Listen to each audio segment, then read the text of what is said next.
Hey everybody, how's it going? My name's Prof. Peter Malliaras. I'm an academic and researcher at Monash University. Interested in tendons. Surprisingly, to myself, more than anything, I've been sort of in and around research for tendinopathy now for over 20 years. And this probably is important for this Talking Tendons episode, because I'm going to be talking about palpation.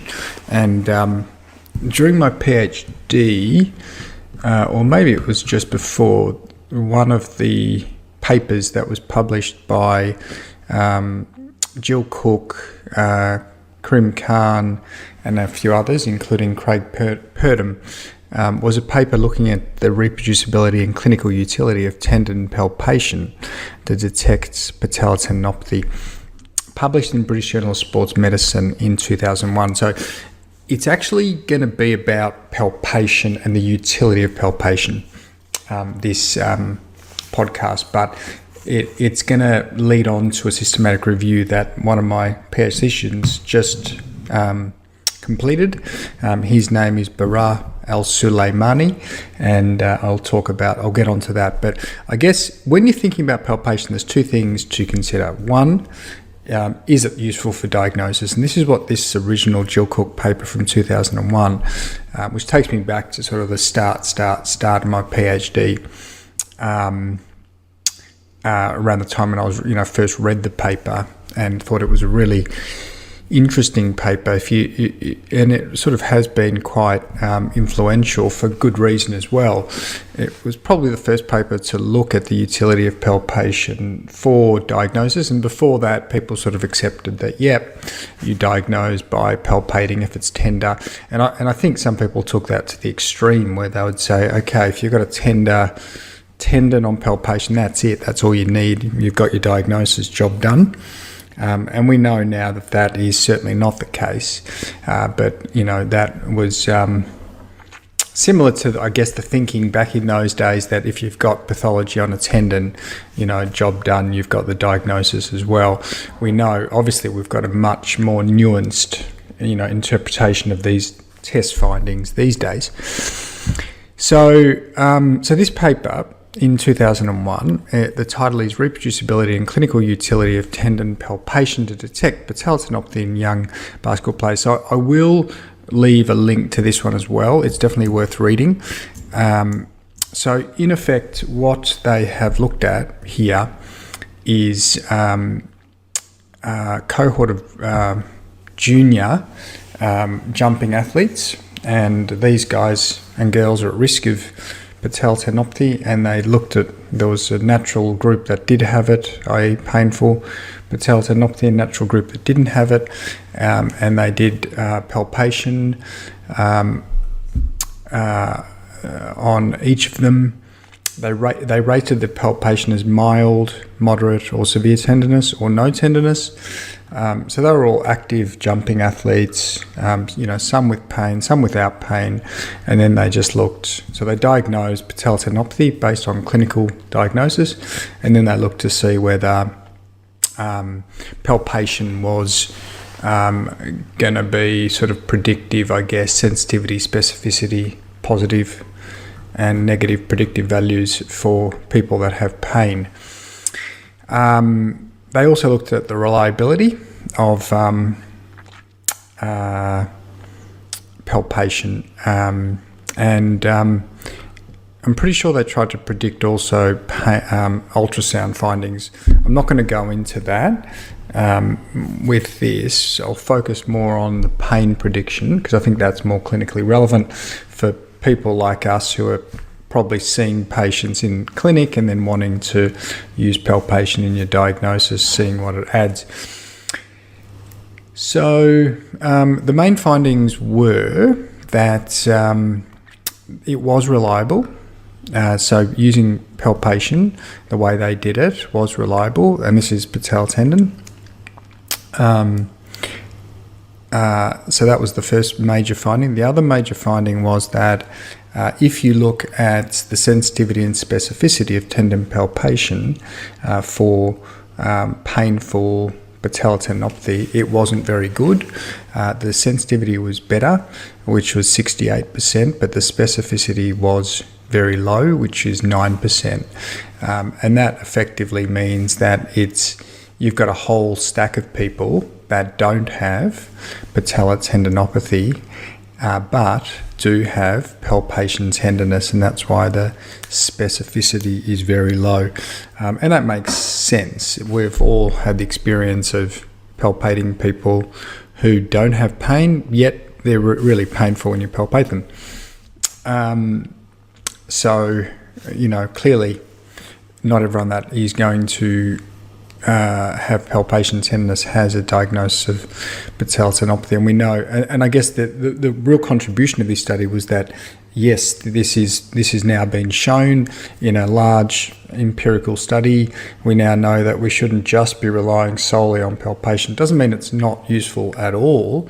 Probably is useful, but in combination with all the other assessments, one of the things that I think people accept these days is that given the sensitivity is quite high, if you've got the absence of palpation tenderness, then you can be more sure to rule out a diagnosis of tendinopathy. And there's work being done around gluteal tendon more recently in regards to utility of palpation.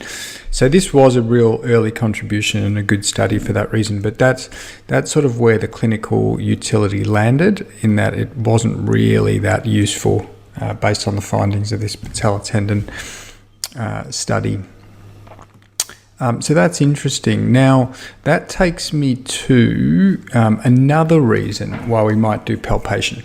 So aside from just looking at palpation as a diagnostic test, people also can use it for, and have used it multiple times in the literature, as an outcome. So some people might be surprised with that, but people have used palpation as an outcome. So how much palpation tenderness do you have? So that was one of the things that my student Bara Al-Sulaimani was interested in. So he's the first author of this review, as well as a bunch of other people, and the title is Evidence for Improvement in Local but Not Diffuse Pressure Pain Thresholds Following Physical Therapist Interventions for Tendinopathy.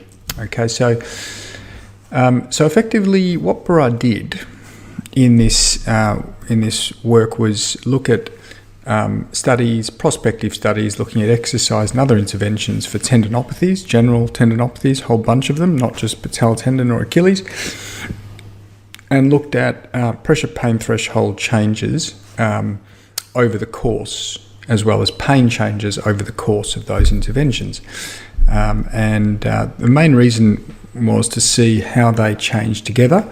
So is it is it true that if you have improvement in pain, also you have improvement at the same time of your pressure pain thresholds, which is just another way of measuring palpation tenderness, I guess, just a more specific way of doing it, or maybe not specific, but I guess you could say more reliable, I want to say, than palpation by just using your thumbs and digging your thumbs in. The reason I say that is because you can at least measure how much pressure you're applying. So he was interested to see, do these changes co-occur? Do they change together? But also, as we know, the pain mechanisms for tendinopathy are not really known.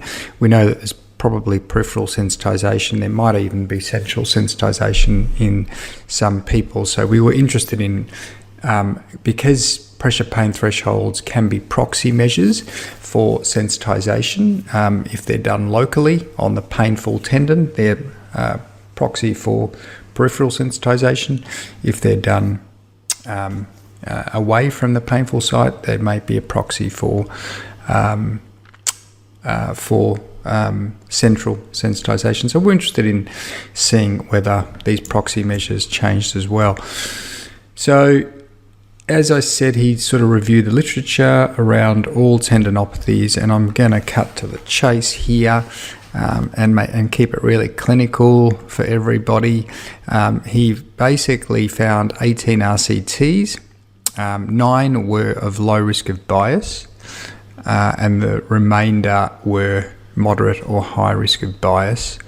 And most of them were looking at local PPT changes. So I think out of the 18 studies, majority were looking at just local PPT changes, so pressure, pain at the actual painful tendon, and whether that changed over time.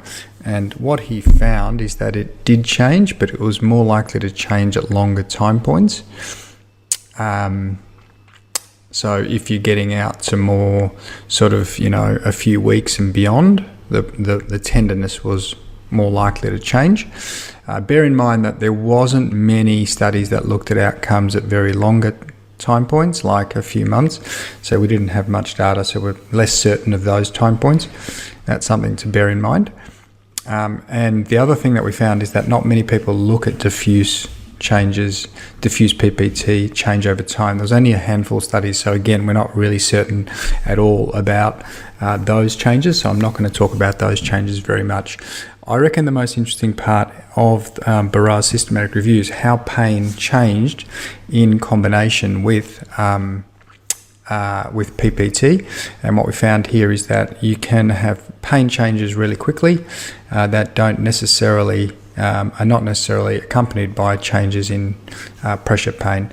So pressure pain seems to lag behind, and I guess there's a real good key message for patients in that. If you're in a patient interaction clinically, and patients often ask us, look, the tender, when I touch it, it's really, really tender. Is that a problem? Even sometimes they would say that after they have improved in terms of other pain measures like load or movement evoked pain. So I really commonly have people coming in and they're pretty good. Things have improved. They're back to activities, walking and running, but they might have a hamstring problem and say, look, when I sit on it, I putting pressure on it, it's still painful. Or when I touch it, it's still painful. And it's very, very, very common and normal, and you can reassure them that it's not a problem. Having said that, hamstring tenderness when you're sitting on it can be a real lingering problem for some people. But our data tends to suggest that even though the changes in pressure pain are slower, it does improve over time. Okay, so that's a reassuring message for patients. And that's with a whole stack of interventions. We weren't able to say definitively improves with this or that intervention because we just pulled them all together for the purposes of this review. So that is pretty much all I wanted to mention for this one. I think I've covered most of the key clinical points. So reassure your patients. The other thing that it sort of also suggests is that palpation is a slow palpation tenderness or pressure pain is slow to change, so probably not the best outcome to be using. And when we did our international tendinopathy consensus of core outcome domains, we didn't include as one of them palpation tenderness. Great, so look, I'll leave it there. Hopefully that was helpful with some clinical tips, and I'll see you next time. Thanks very much.